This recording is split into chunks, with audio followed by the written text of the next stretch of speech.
Now we are going to discuss nucleic acid chapter under molecular basis of inheritance.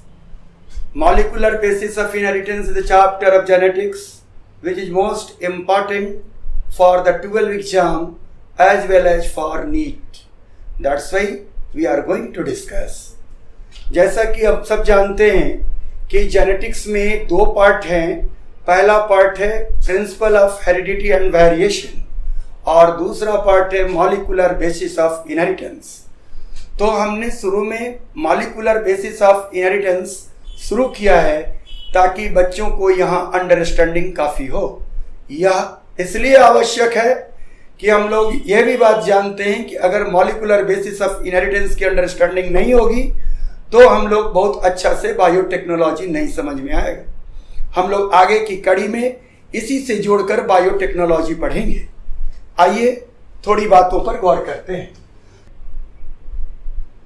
अब इसको हम लोग शुरू करते हैं कि in most of the organism DNA act as genetic material. In most of the DNA organism, DNA act as genetic material. Most of the organism कहने का मतलब है all kind of cellular organism.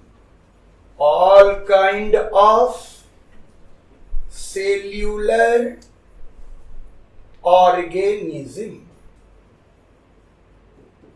and some DNA virus. लेकिन virus तो DNA के अलावा RNA भी होते हैं. तो आरएनए वायरस में जेनेटिक मटेरियल आरएनए होगा जैसा कि यहां लिखा हुआ है. RNA can act as genetic material only in some virus. But it can also perform adapter माने ट्रांसफर आरएनए, स्ट्रक्चरल यानी rRNA and mRNA, catalytic means ribozyme. आप जानते ही होंगे कि जितने भी एंजाइम हैं वो प्रोटीन से बने हुए होते हैं, लेकिन प्रोटीन के अलावा कुछ एंजाइम आरएनए के बने होते हैं. डीएनए. अब हम लोग डीएनए के बारे में डिटेल देखें. It was first identified by Friedrich Miescher in 1869. He give the term nuclein. उन्होंने इसका नाम न्यूक्लिन रखा. A long polymer of deoxyribonucleotide. DNA क्या है? डीऑक्सीराइबोन्यूक्लियोटाइड का लॉन्ग पॉलीमर है. अब आप हमसे पूछेंगे डीऑक्सीराइबो पॉलीन्यूक्लियोटाइड क्या है? हम उस पर भी बात करेंगे. लेकिन यह कैसा होता है? Double stranded in all organism except virus. DNA जो वायरस में सिंगल स्ट्रैंडेड डीएनए होता है उसको कहते हैं हम लोग एसएस डीएनए. क्या नाम हुआ? SS DNA. जो डबल स्ट्रैंडेड होगा उसका नाम होगा डीएस डीएनए. तो डीएस डीएनए सेलुलर ऑर्गेनिज्म में और एसएस डीएनए वायरस में पाया जाता है. डीएनए का लिखता है कि length of DNA is defined in the term of number of base pair. It is the characteristic of an organism, the number of base pair in a specific for particular species. तो आइए कुछ जीवों में मैं DNA में पाए जाने वाले न्यूक्लियोटाइड या बेस पेयर को दिखाते हैं. अब एग्जाम्पल के तौर पर आप देखें. सबसे पहले हमने क्या लिया है? 5x174. क्या लिया है? 5x174. 5x174 क्या है? एक वायरस का नाम है जिसके अंदर न्यूक्लियोटाइड की संख्या कितनी है? 5386. यह पूछा हुआ सवाल में नीट के लिए इंपॉर्टेंट पॉइंट है. नोट करते जाएंगे। Nucleotide not in pair as the genetic material, और इस तरह के डीएनए का नाम एसएस डीएनए होगा। पूर्व में भी हम लोगों ने बात किया है कि डीएनए दो तरह के होंगे, एसएस डीएनए और डीएस डीएनए। अब दूसरा बैक्टीरियोफाज, लैम्डाफाज, नाम आपने सुना होगा। इसमें कितना है? 48,502 बेस पेयर। यहां बेस पेयर है, ध्यान रखेंगे। यहां न्यूक्लियोटाइड है, यानी ये एसएस डीएनए है, और ये क्या है? डीएस डीएनए है। यह दोनों बात नीट के लिए इंपॉर्टेंट है और प्रूवर में ये पूछा हुआ भी। इसी तरह अब आइए सेलुलर ऑर्गेनिज्म में बात करें तो इकोलाई में कितना लंबा डीएनए है? 4.6 इंटू 10⁻⁶ बेस पेयर, जबकि ह्यूमन में 6.6 इंटू 10⁻⁹ बेस पेयर, जो हैप्लोइड कंटेंट इतना होगा। आप देखें सामने, यहां पर क्या है? आप देख रहे हैं कि बैक्टीरियोफाज आपको दिख रहा है। क्या दिख रहा है? बैक्टीरियोफाज दिख रहा है। ये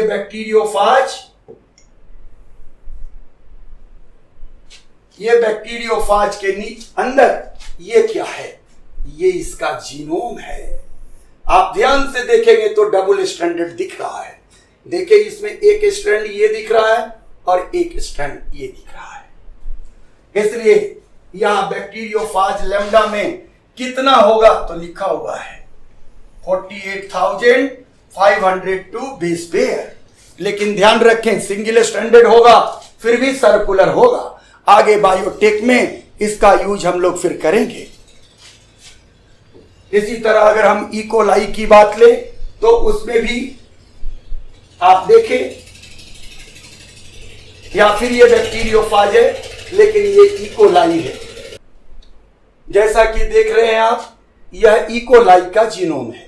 देखिए यहां ये इकोलाई का जीनोम है, लेकिन यह इकोलाई का जीनोम डबल है। यह भी डबल स्ट्रैंडेड है लेकिन सर्कुलर है। यह भी डिटेल हम लोग पैकेजिंग में इसको आगे देखेंगे। यहां हमने ये दिखाना चाहा कि इकोलाई बैक्टीरिया में जीनोम कितना लंबा है और बैक्टीरियोफाज में जीनोम कितना लंबा है। आगे आए, अब हम लोग बात करते हैं कहां? स्ट्रक्चर ऑफ, आगे आए, अब हम लोग आगे आए, अब हम लोग बात करते हैं स्ट्रक्चर ऑफ डीएनए के बारे में कि डीएनए का स्ट्रक्चर कैसा है। तो इसका नाम क्या लिया है हम लोगों ने? Structure of polynucleotide chain. Structure of polynucleotide chain, ये हमारा अब टॉपिक आ गया, यानी केमिकल बेसिस ऑफ डीएनए दिखाएंगे। तो डीएनए क्या है? पॉलीन्यूक्लियोटाइड है। अब डीएनए पॉलीन्यूक्लियोटाइड है, यानी बहुत सारे न्यूक्लियोटाइड से बना हुआ है। फिर आप पूछते हैं कि न्यूक्लियोटाइड क्या है? तो बेटा न्यूक्लियोटाइड में क्या है? Nitrogenous base plus pentose sugar plus phosphate. अगर हम केवल नाइट्रोजिनस बेस और पेंटोज शुगर को ले तो यह न्यूक्लियोटाइड नहीं, न्यूक्लियोसाइड कहलाएगा। A nitrogenous base and pentose sugar when linked are term as nucleoside. तो पहले नाइट्रोजिनस बेस और शुगर को मिलाकर के हम लोग क्या बनाते हैं? न्यूक्लियोसाइड। फिर अब न्यूक्लियोसाइड और फॉस्फेट को मिलाकर के हम लोग बनाते हैं क्या? न्यूक्लियोटाइड। अब इस तरह इसके कंपोनेंट कितने हो गए? 3 कंपोनेंट हो गए, जिसमें नाइट्रोजिनस बेस को पहले समझिए कि कितने तरह के? प्यूरीन और पाइरीमिडीन। यह पहले से भी आप जानते होंगे, यह कोई नई बात नहीं है। आप 10th की कक्षाओं में, 8th की कक्षाओं में पढ़ा होगा कि डीएनए में 2 तरह के नाइट्रोजिनस बेस है केमिकली, एक का नाम प्यूरीन, दूसरे का नाम पाइरीमिडीन है। अब उनके बीच अब यहां एक तीसरी बात आता है कि न्यूक्लियोटाइड, न्यूक्लियोसाइड और फॉस्फेट से मिलकर के क्या बनता है? न्यूक्लियोटाइड। तो नाइट्रोजिनस बेस और पेंटोज शुगर के बीच में यहां एक बॉन्ड बनता है जिसको कहते हैं एन ग्लाइकोसिडिक बॉन्ड। क्या नाम हुआ? N glycosidic bond. बातों को ध्यान से सुने। तो कहता है linkage in nucleotide molecule, nitrogenous base और पेंटोज शुगर दोनों के बीच में कौन सा है? तो ये एन ग्लाइकोसिडिक लिंकेज है। अभी हम डिटेल में भी आपको दिखाएंगे कि एन ग्लाइकोसिडिक लिंकेज क्या है।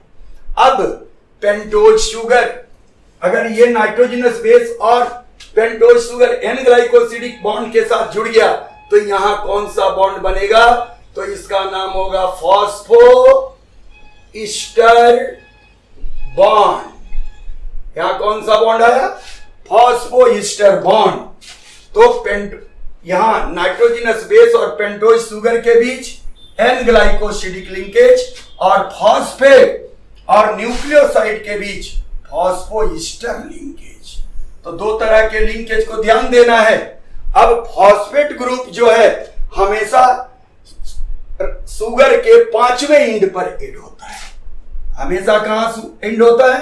शुगर के 5वें एंड पर। इतनी सारी लंबी डिस्कशन हम कर रहे हैं। अब आपको जरूरत है कि हम तीनों की स्ट्रक्चर अलग अलग दिखाएं कि नाइट्रोजनस बेस का संरचना कैसा होता है तथा पेंटोज शुगर का संरचना कैसा होता है।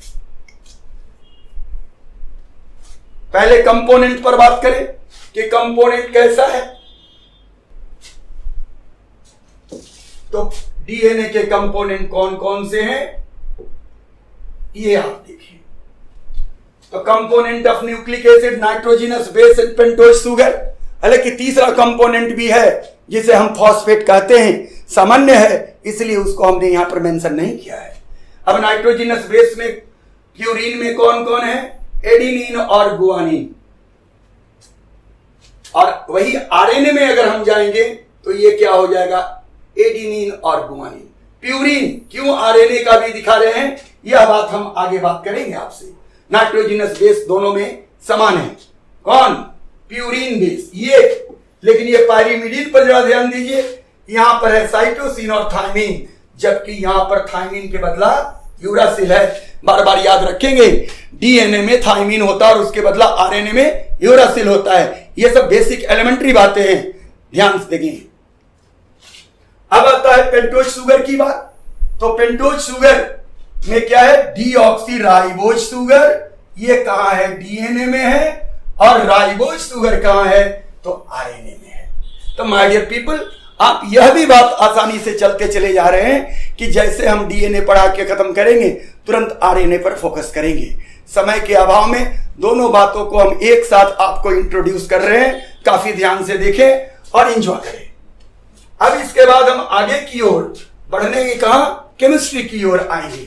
अब आप देखिए केमिस्ट्री। आप देख रहे हैं कि शुगर मॉलिक्यूल आपके सामने दिख रहा है।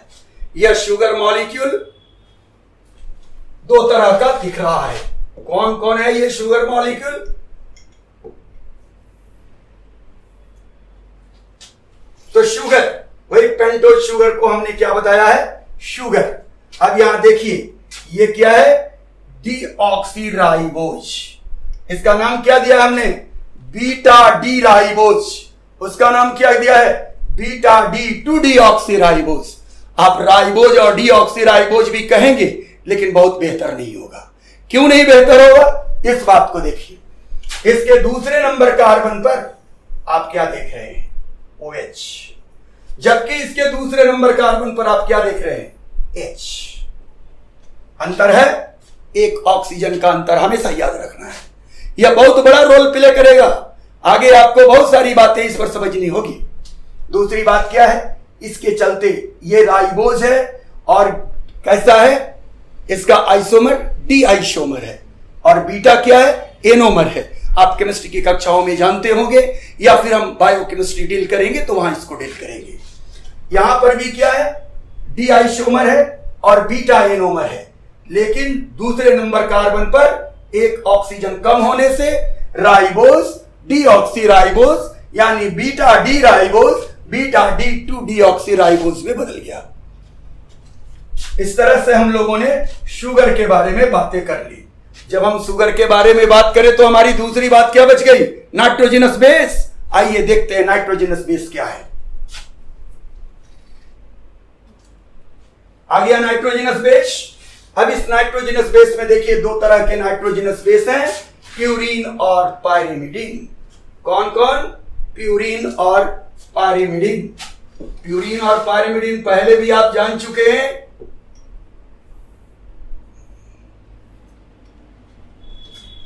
तो प्यूरीन नाइट्रोजनस बेस है, इसका नाम है क्या? जनरल नाम आपके लिए एडिनिन, लेकिन आईयूपीएसी नाम को भी आप जाने क्योंकि म्यूटेशन के समय काम आएगा।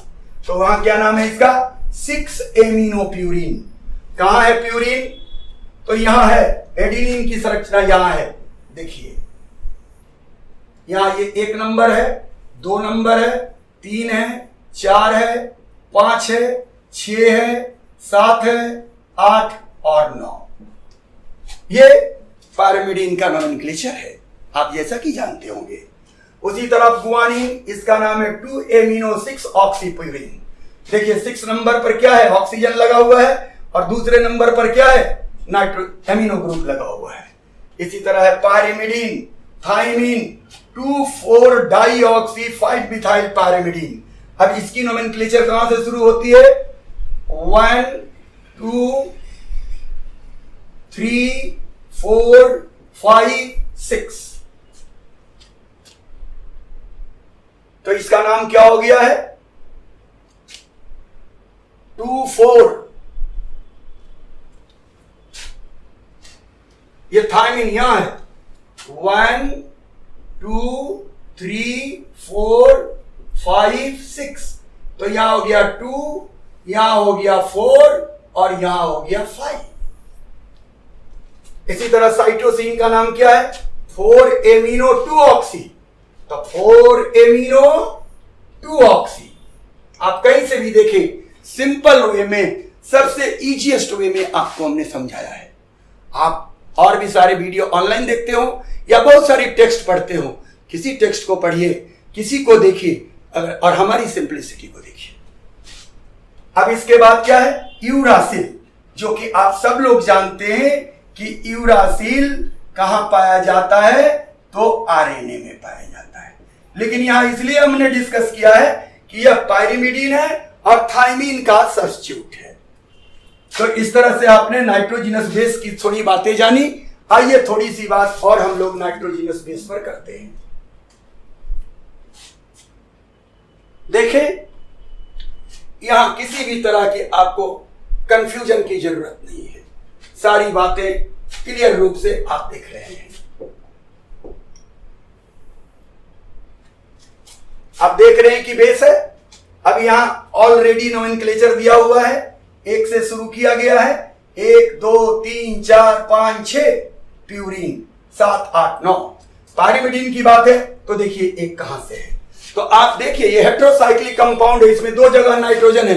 कहीं से भी आप शुरू कर सकते हैं, लेकिन ज्यादातर लोगों ने यही मेथड अपनाया है, प्यूरीन के लिए अलग और पायरिमिडीन के लिए अलग। आप भी अपनाएंगे तो सफल होंगे।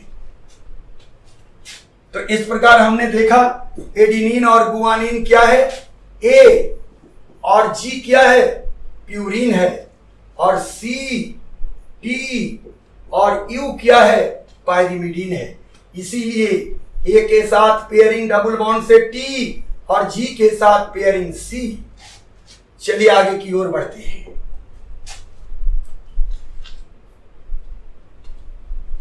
अब फिर देखें, अब फिर आपको एक बार मैं करना चाहता हूं, बार बार मैं ये बताना चाहता हूं ताकि आपको किसी भी तरह की कंफ्यूजन ना हो। पढ़ाने वाले बहुत लोग हैं, बहुत सारी बातें आपने पढ़ी होगी, देखी होगी, लेकिन ये किसके लिए लेक्चर है? बिगिनर के लिए है, प्रीलिमिनरी स्टैंडर्ड के स्टूडेंट के लिए है। चाहे वो +2 के विद्यार्थी हो या फिर बायोटेक फर्स्ट ईयर के विद्यार्थी हो, इवन मेडिकल फर्स्ट ईयर के विद्यार्थी हो, सबको बायोकेमिस्ट्री पढ़नी है, मॉलिक्यूलर बेसिस ऑफ इनहेरिटेंस पढ़नी है। तो जो भी चाहे इसका अंदाजा लगा सकता है, आराम से देख सकता है। आपको वीडियो कैसा लगेगा इसके लिए हम हमेशा आपका इंतजार करेंगे, फीडबैक आपको देना। अब आए देखते हैं फिर एडिनिन। एडिनिन का दूसरा नाम है 6 एमिनो प्यूरिन। क्या नाम है? 6 एमिनो प्यूरिन। ये बार बार मैं दिला रहा हूं यार, बार बार स्ट्रक्चर दिखा रहा हूं, आप आगे की कक्षाओं में कहीं भी जाएंगे, मेडिकल कॉलेज में जाएंगे, वेटनरी कॉलेज में जाएंगे, कहीं भी जाएंगे, किसी भी बायोटेक के इंस्टीट्यूशन में जाएंगे, ये छोटी बातें इंपॉर्टेंट रखती है। बिना इसकी बात, इसलिए इसकी बेसिक कंसेप्ट आपके दिमाग में आनी चाहिए। तो आप देख रहे हैं ये तो सारी बातें क्लियर है, लेकिन आपने कभी सोचा है 9 नंबर पर यह हाइड्रोजन क्यों है? क्योंकि आप आगे जानेंगे कि यह नाइट्रोजिनस बेस शुगर से 9 नंबर से अटैच होगा। गुआनिन में भी देखिए 9 नंबर पर यह हाइड्रोजन है, जबकि यहां आए आप साइटोसिन में, तो साइटोसिन में क्या देखते हैं? 1 नंबर पर हाइड्रोजन है। यहां भी 1 नंबर पर हाइड्रोजन है। अब पूछेंगे यहां है हाइड्रोजन है, लेकिन सिमिलरिटी क्या है? 1 नंबर पर है। तो नाम आपने सबका समझा। एडेनिन का दूसरा नाम 6 एमिनो प्यूरिन, गुआनिन का दूसरा नाम 2 एमिनो 6 ऑक्सी प्यूरिन, जबकि साइटोसिन का नाम 2 ऑक्सी 4 एमिनो पायरिमिडीन, यूरासिल का नाम 2 ऑक्सी 5 ऑक्सी पायरिमिडीन, और जबकि थायमीन का नाम क्या होगा? सीधा लिख दीजिए 5 methyl uracil, 5 methyl uracil, 5 methyl uracil. Thymine का दूसरा नाम 5 मिथाइल यूरासिल। इस तरह, क्योंकि ये याद रखना है, 2 का नाम हमको हमेशा आपको याद रखना है, 5 मिथाइल यूरासिल और 6 एमिनो प्यूरिन, आपके लिए बेहतर होगा। आइए आगे की ओर बढ़ते हैं, न्यूक्लियोटाइड से आगे बढ़ के फिर देखते हैं। अब देखिए आर्टिस्टिक व्यू में मैंने बनाया है कि ये पायरिमिडीन रिंग है और ये प्यूरिन रिंग है, और ये किस तरह, तो यहां याद रखना है। लोग ट्रिक आपको रटाते होंगे, हम कोई ट्रिक नहीं देंगे। No shortcut way in life, जहां शॉर्टकट जाएंगे कुछ नहीं कर पाएंगे। ये पायरिमिडीन है,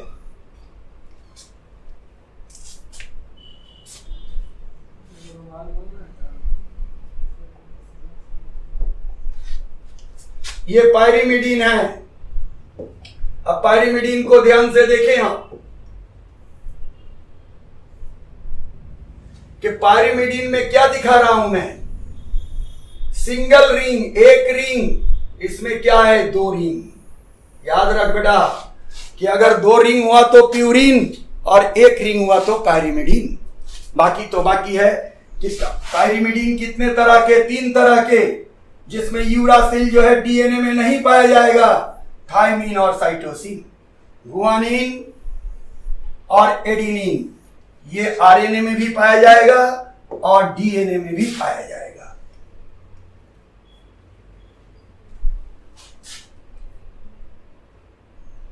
अब ये शुगर और नाइट्रोजिनस की बेस की बातें सुनते सुनते हम लोग बहुत ज्यादा बात सुन लिए।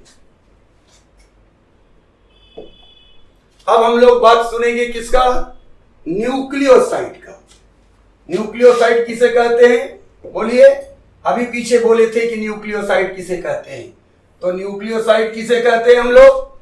Sugar plus nitrogenous base. Sugar और नाइट्रोजिनस बेस को हम लोग जोड़ेंगे तो न्यूक्लियोसाइड बनेगा।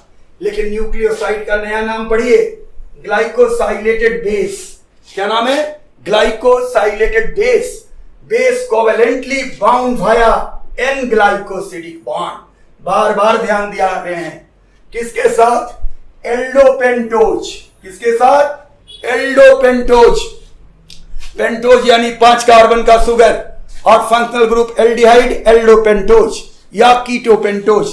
लेकिन कीटोपेंटोज यहां नहीं है, यहां क्या है? एल्डोपेंटोज। अब देखिए यहां राइबोज को आप आराम से देख रहे हैं। राइबोज में देखिए carbon number 1, carbon 2, carbon 3, carbon 4, carbon 5। तो ये कार्बन नंबर 1 है, यह अटैच होता है किससे? एन बेस से। किससे अटैच होगा? एन बेस से। यहां भी कार्बन नंबर 1 एन बेस से अटैच होगा, ध्यान दें। और यहां पर लगने वाले बॉन्ड का नाम होगा N glycosidic bond. N glycosidic bond. कहीं कोई दिक्कत होती है तो आप फीडबैक भेजिए, क्योंकि सब बातें मैं क्लियर कर रहा हूं।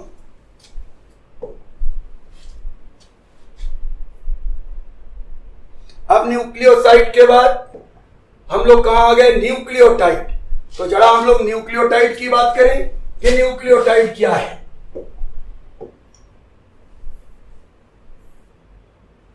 न्यूक्लियोटाइड, तो जिस तरह न्यूक्लियोसाइड देखे थे, न्यूक्लियोसाइड में अगर फॉस्फेट जोड़ देंगे न्यूक्लियोटाइड हो जाएगा। Nucleoside having a phosphoryl group link with hydroxyl group of the pentose. यही देखिए यहां लिंक हो गया, पांचवें इंड पर क्या हो गया? H3PO4। फॉस्फेट किस रूप में रहेगा? H3PO4। ये फॉस्फोरिक एसिड होगा, प्रोटॉन हटेगा, फॉस्फेट होगा, दो माइनस चार्ज लगा हुआ है। तो ये क्या हो गया? Total 5 ribo nucleotide. या क्या हो गया? 5 राइबो न्यूक्लियोटाइड। ये ध्यान देंगे क्योंकि यहां 1 नंबर पर बेस लगा हुआ है और 5 नंबर पर फॉस्फेट लगा हुआ है। और यहां भी ध्यान देंगे क्या है? यहां OH है, इसलिए राइबो न्यूक्लियोटाइड। लेकिन यहां देखिए तीसरे नंबर पर फॉस्फेट लगा है। बहुत सारे लोग कहेंगे कि नहीं 5वें नंबर पर लगना चाहिए, वो नहीं जानते हैं। लगने के लिए तीसरे नंबर पर भी लगेगा, 5वें नंबर पर भी लगेगा। लेकिन ये किसके साथ लगा हुआ है? डीऑक्सीराइबोज के साथ लगा हुआ है, क्योंकि H है यहां। नाइट्रोजनस बेस कहां लगा हुआ है? 1 नंबर पर लगा हुआ है। और इस प्रकार आपने देखा कि न्यूक्लियोटाइड क्या होता है। अब बारी है पॉलीन्यूक्लियोटाइड की तरफ बढ़ने के लिए। तो आप ध्यानपूर्वक बातों को देखें और मैं चल रहा हूं। यहां एक छोटा सा बात और है। Nucleotide are anionic in the cell and associated with magnesium ion. NEET का सवाल है कि न्यूक्लिक एसिड को बनाने में मैग्नीशियम आयन की जरूरत पड़ती है, ये ध्यान देंगे। अब आइए हम लोग न्यूक्लियोसाइड पर बात करते हैं। तो ये न्यूक्लियोसाइड में क्या है? शुगर और बेस। बेस कौन सा है? एडिनिन, आप पहचान ले रहे होंगे। शुगर कौन सा है? राइबोज। इसलिए ये क्या होगा? Ribo nucleoside. और इसमें देखिए 9 नंबर नाइट्रोजन 1 नंबर कार्बन के साथ जुड़ रहा है यहां, और क्या बना रहा है? N glycosidic linkage. तो लिख रहे हैं हम यहां कि प्यूरिन के केस में 1 नंबर कार्बन शुगर का 9 नंबर नाइट्रोजनस बेस के साथ जुड़ता है। एक बार AMU अलीगढ़ में ये पूछा गया था। Pyrimidine 1 number sugar 1 number nitrogenous base के साथ जुड़ता है, यानी शुगर का 1 नंबर कार्बन नाइट्रोजनस बेस के 1 नंबर से तब जुड़ेगा जब वो पायरिमिडीन होगा। अगर प्यूरिन होगा तो कार्बन का शुगर का 1 नंबर कार्बन प्यूरिन के 9 नंबर नाइट्रोजन के साथ जुड़ेगा। ये यूपीएससी में भी पूछा गया है, कई बार प्रीलिम्स में पूछे जाते हैं। नीट में पूछने वाले सवाल और प्रीलिम्स में पूछने वाले सवाल लगभग एक होते हैं, अगर आप चाहें तो देख सकते हैं। एक और भी न्यूक्लियोसाइड का व्यू हमने आपको दिया है। यहां भी आप देखिए 1 नंबर पर बेस को हमने डाला है, 5 नंबर इंड खाली है। अगर यहां फॉस्फेट मैं डालूंगा तो यह न्यूक्लियोटाइड में बदल जाएगा।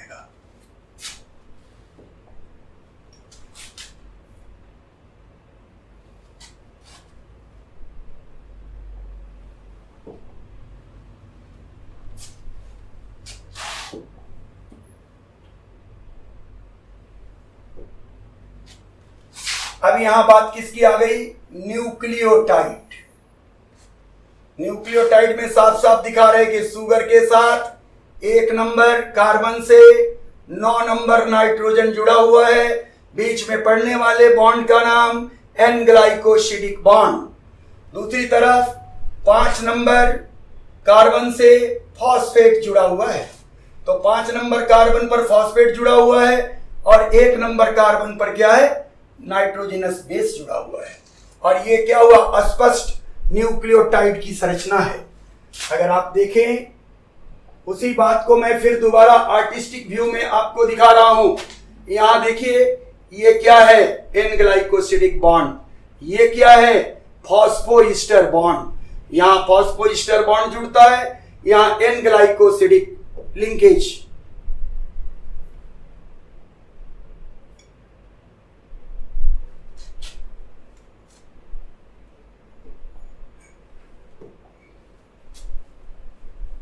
अब आते हैं हम लोग न्यूक्लियोटाइड पर कि न्यूक्लियोटाइड क्या है। तो आइए आप देखें कि न्यूक्लियोटाइड क्या है। न्यूक्लियोसाइड आपने देखा, अब न्यूक्लियोटाइड में हम लोगों को करना क्या है। या बीच में क्या है, शुगर है, शुगर से एक तरफ क्या है, ये एन ग्लाइकोसिडिक लिंकेज लगा हुआ है, दूसरे तरफ देखिए पांचवें इंड से फॉस्फोईस्टर बॉन्ड बन रहा है POC, इधर P है या O है और C है, तो फॉस्फेट जुड़ा, उससे क्या बना, फॉस्फोईस्टर बॉन्ड। फॉस्फोईस्टर बॉन्ड कहां बन सकता है, वो फॉस्फोईस्टर बॉन्ड बनने के लिए 1, 2 और 3 फॉस्फेट ग्रुप इसके साथ जुड़ सकते हैं। यहां देखिए केवल एक फॉस्फेट बॉन्ड जुड़ा हुआ है, एक और भी जुड़ सकता है, यहां 2, एक और भी जुड़ सकता है, 3, या क्या होगा मोनोफॉस्फेट, या यहां से क्या होगा डाइफॉस्फेट, यहां से क्या होगा ट्राइफॉस्फेट। अगर यह राइबोज शुगर है, अगर यहां एडिनिन लगा देंगे तो इसका नाम क्या होगा एडिनोसिन, लेकिन फॉस्फेट लगेगा तो नाम क्या होगा एडिनाइलिक एसिड। आइए इन बातों पर विचार करते हैं।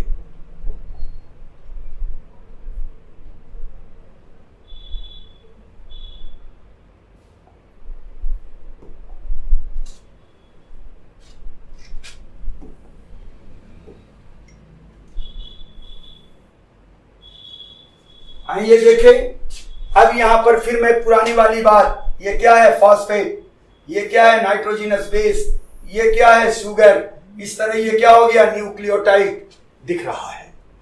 कहां जुड़ा है 5 नंबर कार्बन पर, ये कहां जुड़ा है 1 नंबर कार्बन पर। अब यहां देखिए, यहां क्या है एक फॉस्फेट जुड़ा हुआ है, और ये क्या है राइबोज नहीं है, यहां पर ये राइबोज है, यहां पर डीऑक्सी राइबोज है, इसलिए नाम क्या हो गया डीऑक्सी एडिनोसिन 5 मोनोफॉस्फेट या DAMP। यहां देखिए 2 फॉस्फेट, फिर भी ये न्यूक्लियोटाइड ही हैं, तो यहां नाम क्या हो गया DADP। यहां देखिए 1 फॉस्फेट, 2 फॉस्फेट, 3 फॉस्फेट, फिर क्या नाम हुआ DATP। वह ATP नहीं जो ऊर्जा करेंसी है, उसमें राइबोज शुगर होता है, यहां नाम है DATP। क्लियर।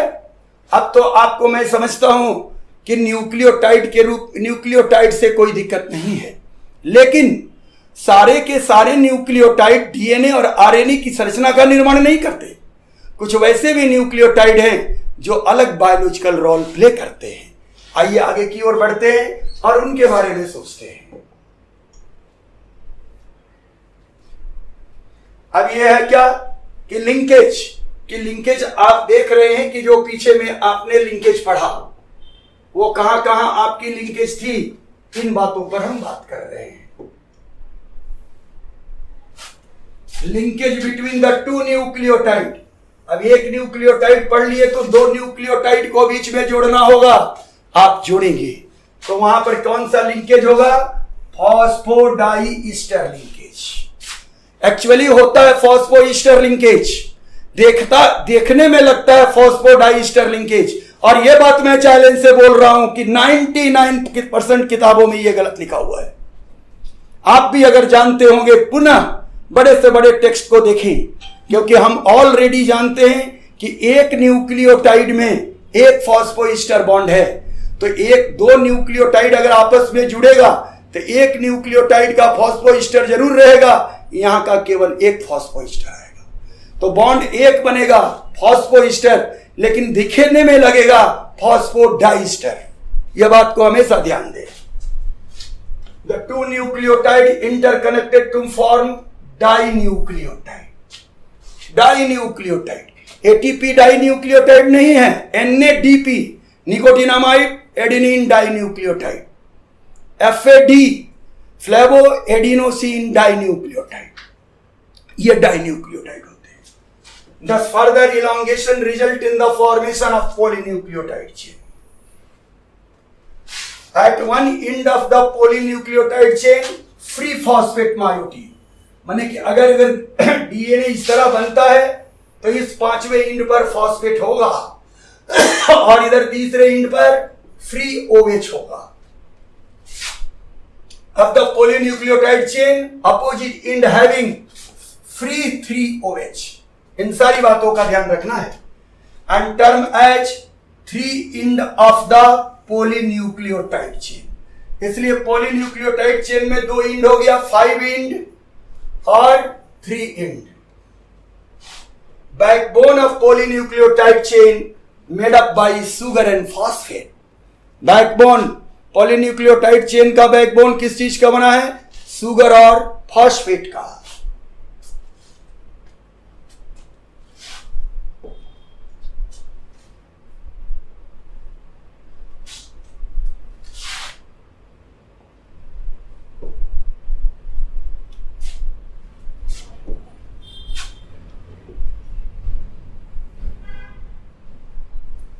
अब है क्या? Nucleic acid derivative. Nucleic acid तो लीनियर पॉलीमर है, पॉलीन्यूक्लियोटाइड चेन से बनेगा, लेकिन बाकी के जो हैं वो क्या करेंगे? उनका बायोलॉजिकल रोल अलग है। तो कुछ अलग न्यूक्लियोटाइड की चर्चा कर रहे हैं। जैसे इसका नाम है CAMP, साइक्लिक AMP। आप देखिए यहां से 5वें नंबर का कार्बन, तीसरे नंबर का कार्बन एक ही फॉस्फेट से जुड़ गया है, तो ये हुआ साइक्लिक AMP। क्या नाम हुआ? Cyclic AMP।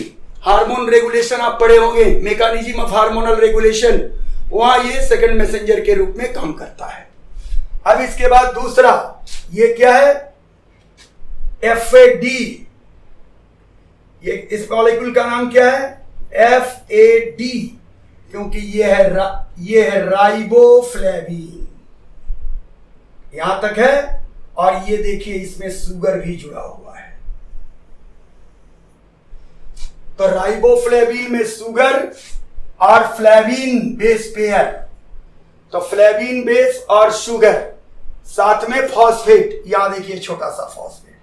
तो ये टोटल यहां से लेकर के यहां तक एक न्यूक्लियोटाइड हुआ, FNM, फ्लेवो मोनोन्यूक्लियोटाइड। एक हुआ, क्या नाम हुआ? Flavo mononucleotide. और नीचे में आ गया AMP। तो ये दोनों मिलकर के क्या हो जाएगा? ये FMN होना चाहिए। FMN और AMP दोनों मिलके होगा FAD। उसी तरह यहां आप देख रहे हैं ऊपर में, यहां ये निकोटिनामाइड है। ये क्या है? निकोटिनामाइड है। और ये क्या है? एडिनिन है। और यहां पर फॉस्फेट है। इसके ऊपर एक न्यूक्लियोटाइड है और इसके नीचे एक न्यूक्लियोटाइड है। दोनों न्यूक्लियोटाइड मिलके क्या कहलाया? NAD, nicotinamide adenine dinucleotide. आप फोटोसिंथेसिस और रेस्पिरेशन में इन बातों को पढ़ते होंगे। अब थोड़ी देर पहले हमने DATP की बात की थी। अब आप देखें ATP क्या होता है। तो देखिए यहां ये क्या है? राइबो शुगर है, इस पर नाइट्रोजिनस बेस लगा हुआ है। ये क्या हुआ? न्यूक्लियोसाइड, 3 फॉस्फेट लगा हुआ है, इसलिए इसका नाम होगा ATP। मैं समझता हूं कि अब आप भली भांति हमसे न्यूक्लियोटाइड पढ़ लिए होंगे। अब इस न्यूक्लियोटाइड के बाद फिर हम लोग अगली बात अपनी शुरू करेंगे। वह क्या होगा? वो दूसरी बातें होंगी जिसे हम लोग कहते हैं DNA, यानी SSDNA, सिंगल स्ट्रैंड DNA। अभी तक हम लोगों ने न्यूक्लियोटाइड की बात की, न्यूक्लियोसाइड की बात की, उनकी बॉन्डिंग की बात की, जो शायद आप लोग पूरी तरह से समझ चुके हैं। तो अब हम लोग आगे की ओर DNA के बारे में बात करते हैं कि DNA में क्या है। तो आप सब लोग जानते हैं कि नाइट्रोजिनस बेस है, और नाइट्रोजिनस बेस और शुगर, नाइट्रोजिनस बेस और शुगर मिलके क्या बनाया? न्यूक्लियोसाइड। और न्यूक्लियोसाइड कैसा न्यूक्लियोसाइड होगा? Nitrogenous deoxyribose. अब इसके बाद एडिनिन से कौन सा न्यूक्लियोसाइड बनेगा? Deoxy adenosine. गुआनिन से डीऑक्सी गुआनोसिन। साइटोसिन से डीऑक्सीसाइटिडीन, याद रखना है, साइटिडीन, और यहां है साइन, ये दोनों बार बार याद रखना है। उसी तरह से थाइमिन के साथ क्या है? डीऑक्सीथाइमिडीन। लेकिन अब यह न्यूक्लियोटाइड में आवे तो nitrogenous base plus deoxyribose sugar plus phosphate group. तो यहां नाम क्या हो गया? एडिनिन से रिलेटेड न्यूक्लियोटाइड का नाम क्या होगा?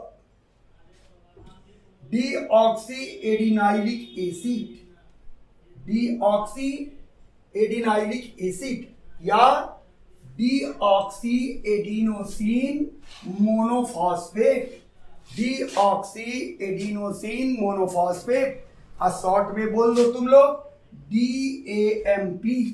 उसी तरह गुआनिन का डीऑक्सी गुआनिलाइनिक एसिड या डीऑक्सी गुआनोसिन मोनोफॉस्फेट या DGMP। इसी तरह से अगर साइटोसिन की बात है तो DCMP, अगर थाइमिन की बात है DTMP। तो इस अब ये अगर किसी डीएनए को बनाना है तो उसमें क्या क्या लगेगा? DAMP प्लस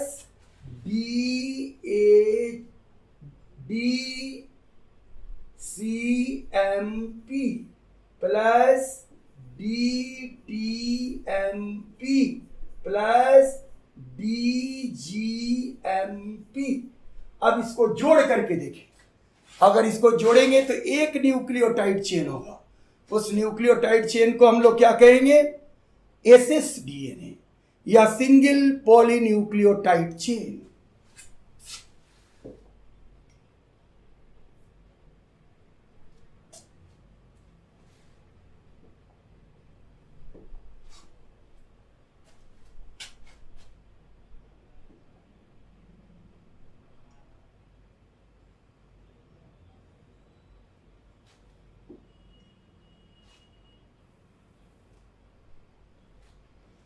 आए अब देखें प्राइमरी स्ट्रक्चर ऑफ डीएनए, यानी आपके लिए इसका नाम होगा SSDNA।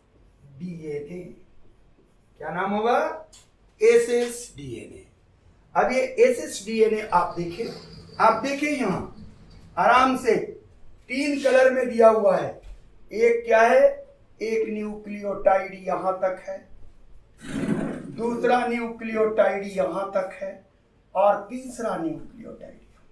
जरा ध्यान दें, अब ये तीसरा न्यूक्लियोटाइड में यह फॉस्फेट जो है पहले से है, यही एक बॉन्ड लग रहा है, तो लग रहा है मोनोईस्टर, दिख रहा है फॉस्फोडाईस्टर।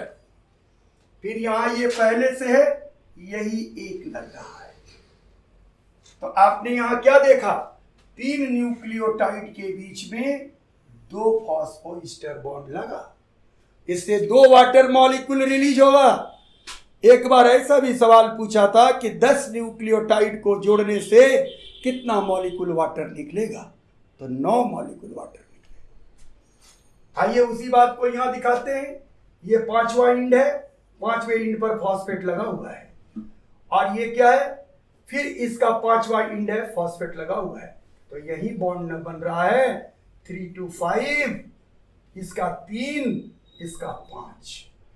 तो फॉस्फोईस्टर, यहां देखिए लिखा फॉस्फोडाईस्टर। तो ये डाईस्टर, यही बार बार मैं समझाना चाहता हूं कि यह डाईस्टर दिखता है, लेकिन 2 न्यूक्लियोटाइड के बीच लगता है ईस्टर। ये क्या है? दोनों नाइट्रोजन कंटेनिंग बेस जो बैकबोन का निर्माण कर रहा है। ऐसा ये सुगर फॉस्फेट बैकबोन हुआ, इसमें ये फॉस्फेट है, शुगर है, फॉस्फेट है, शुगर है, फॉस्फेट है, शुगर है, और यहां से क्या है? नाइट्रोजिनस, यहां से क्या है? नाइट्रोजिनस बेस प्रोजेक्टेड है। तो आपने SSDNA देखा, जोड़ना सीखा न्यूक्लियोटाइड को। बहुत सारे डीऑक्सीराइबो न्यूक्लियोटाइड को जोड़कर हम क्या बना लेते हैं? Primary structure of DNA, SSDNA। और ये जेनेटिक मटेरियल किसका है? Some viruses. No any kind of the cellular organism who has genetic material single standard.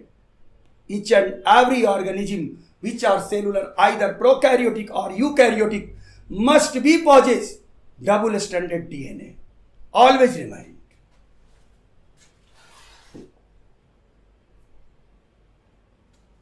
अब थोड़ी सी चर्चा हम आरएनए के बारे में करेंगे। इसलिए करेंगे कि आपको हमने न्यूक्लियोटाइड बता चुके हैं, और जब न्यूक्लियोटाइड आपको बता चुके हैं तो हमें यहां कोई परेशान होने की जरूरत नहीं है। हम दोनों बातें आसानी से आपको समझा देंगे। अब यहां नाइट्रोजिनस बेस है, तो नाइट्रोजिनस बेस से इसमें भी क्या बनेगा? यहां न्यूक्लियोसाइड, यहां न्यूक्लियोटाइड, और यहां नाइट्रोजिनस बेस। तो नाइट्रोजिनस बेस एडिनिन, एडिनिन के साथ राइबोज शुगर जुड़ेगा, एडिनोसिन, और जब फॉस्फेट जुड़ेगा तो क्या हो जाएगा? Adenosine monophosphate, AMP। उसी तरह दूसरा होगा GMP, CMP, UMP। तो ये सारे काहे लिए होंगे? जब ऐसा हम बनाएं AMP plus GMP plus UMP plus CMP, तो ये RNA हो गया। बेटा हमेशा ध्यान रखें, RNA ऑलवेज सिंगल स्टैंडर्ड। फिर ये बात मैं बार बार कहता हूं, डंके की चोट पर कहता हूं, अगर किसी को भी कोई ऑब्जेक्शन है, इवन स्टूडेंट नहीं किसी टीचर को ऑब्जेक्शन है, तो वो पर्सनली हमसे बात करेगा। तो इस तरह से आपने आरएनए में भी न्यूक्लियोटाइड के बारे में जाना, और डीएनए में भी न्यूक्लियोटाइड के बारे में जाना, सिंगल स्टैंडर्ड आरएनए भी जाना, सिंगल स्टैंडर्ड डीएनए भी जाना। अब देखिए आरएनए का चेन आपके सामने है। मैं डीएनए डिस्कस कर रहा हूं, लेकिन फिर भी मैं ये चाहता हूं कि आपको आगे कोई असुविधा नहीं हो। इसके लिए मैं ऑलरेडी आपको थोड़ी सी जानकारी आरएनए कर दूंगा। कैसे समझ में आरएनए है? ये सारी चीजें डीएनए वाली है, केवल थाइमिन की बदला यूरासिल होगा। देखिए यहां यूरासिल है, लेकिन यहां देखिए OH है, OH है, OH है, इसलिए ये क्या है? आरएनए है। क्या है? आरएनए, आरएनए स्ट्रैंड है। ठीक डीएनए के जैसा है, यह भी सिंगल स्टैंडर्ड है, लेकिन और इसे कहते हैं हम लोग इंटरनेशनल नोटेशन। आपके यहां आपके किताबों में शायद दिया हुआ हो, एनसीईआरटी में तो नहीं ही दिया हुआ है। हाँ याद रखें आप कि जो भी मैं टेक्स्ट ले रहा हूं उसका मूल है एनसीईआरटी। अगर आप एनसीईआरटी को फॉलो करते हैं तो हमारी लेक्चर आपको 100% समझ में आएगी। अब यहां देखिए ये नोटेशन में क्या है? ये फॉस्फेट है, ये सीधा लाइन का मतलब है शुगर। क्या है लाइन का मतलब? शुगर। इसमें 1 number, 2 number, 3 number, 4 number, 5 number. 5 number से क्या है? फॉस्फेट जुड़ा हुआ है, और 1 नंबर से क्या होगा? नाइट्रोजिनस बेस जुड़ा होगा। तो 1 नंबर नाइट्रोजिनस बेस एडिनिन जुड़ गया, एडिनिन जुड़ गया, 5 नंबर पर फॉस्फेट जुड़ गया, और ये क्या है? ईस्टर बॉन्ड है। यहाँ क्या है? ईस्टर बॉन्ड है। इस तरह से भी आप सिंगल स्ट्रैंडेड डीएनए बना सकते हैं, क्योंकि यहाँ क्या है? इसका OH है, ये 3 प्राइम है, यहाँ क्या है? फॉस्फेट है, इसलिए 5 प्राइम है। यही बात मैं नीचे दिखा रहा हूं, इधर 5 इंड है और इधर 3 इंड है। अब मैं मानता हूं कि आप यह भी नोटेशन आसानी से समझ जाएंगे। अब किस तरह से डायग्रामेटिक रिप्रेजेंटेशन इसका देते हैं, केवल वही बात देखिए आप।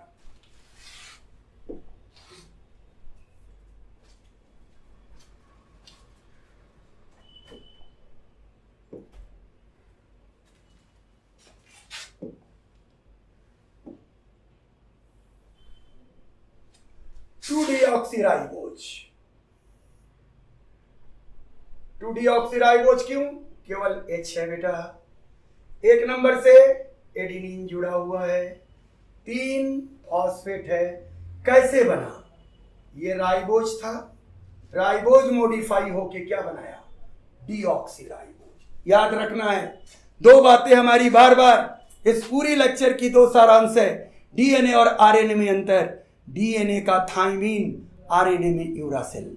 डीएनए का सुगर डीऑक्सीराइबोज, आरएनए में राइबोज सुगर। अब आप देखिए यहां पर सब क्या है, वहां आरएनए का चेन दिखाए थे, यहां ये डीएनए का चेन है। यहां भी क्या है, 5 इंड ऊपर की ओर है, जहां फॉस्फेट लगा हुआ है 3 इंड नीचे की ओर है। ये पोलैरिटी है, बार बार किताबों में आगे लिखेगा polarity of DNA, polarity of RNA, इसलिए पोलैरिटी देखिए 5 to 3 प्राइम की ओर है।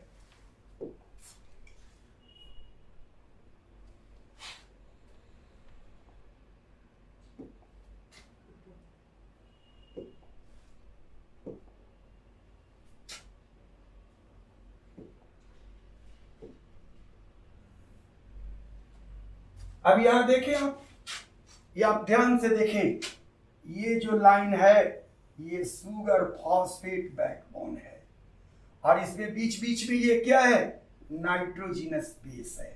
तो आप सीधा समझें कंघी की तरह ये संरचना होगी। ये कॉम हैंडल जो होगा वो किस चीज का बना होगा, सुगर और फॉस्फेट का बना होगा, और साथ में ये नाइट्रोजिनस बेस निकले हुए होंगे। यह आरएनए भी हो सकता है और डीएनए भी हो सकता है, लेकिन यहां बनाया हुआ सारे फिगर क्या है, एसएस डीएनए। क्या है फिगर सर, एसएस डीएनए। तो आज हमने आपसे डिस्कस की किस बारे में, तो एसएस डीएनए के बारे में। कहां डिस्कस किया, एसएस डीएनए यानी single polynucleotide chain of DNA. साथ में मैंने आपको single polynucleotide chain of RNA बताया। अब मैं फिर पुनः अगले दिन जब मैं उपस्थित होऊंगा तो आपको डीएस डीएनए के बारे में बताएंगे, डबल स्ट्रैंडेड डीएनए क्या होता है। तब जाकर के आप ये समझेंगे कि डीएनए कितने तरह का होता है। तो आज जान लें डीएनए में 3 स्ट्रक्चर होता है, primary structure of DNA, secondary structure of DNA, tertiary structure of DNA, जिसे हम super secondary structure of DNA कहते हैं। प्राइमरी स्ट्रक्चर एसएसडीएनए केवल वायरस में जेनेटिक मटेरियल के रूप में पाया जाता है, जबकि डबल स्टैंडर्ड प्रोकैरियोट और यूकैरियोट दोनों में पाया जाता है। प्रोकैरियोट में डीएसडीएनए सर्कुलर होता है, यूकैरियोट में डीएसडीएनए हेलिकल होता है, और जब डीएनए क्रोमोसोम के रूप में बदल जाता है तो उसे super secondary structure of DNA कहते हैं। यह बात हम लोग अगले दिन आपसे डिस्कस करेंगे। Thank you.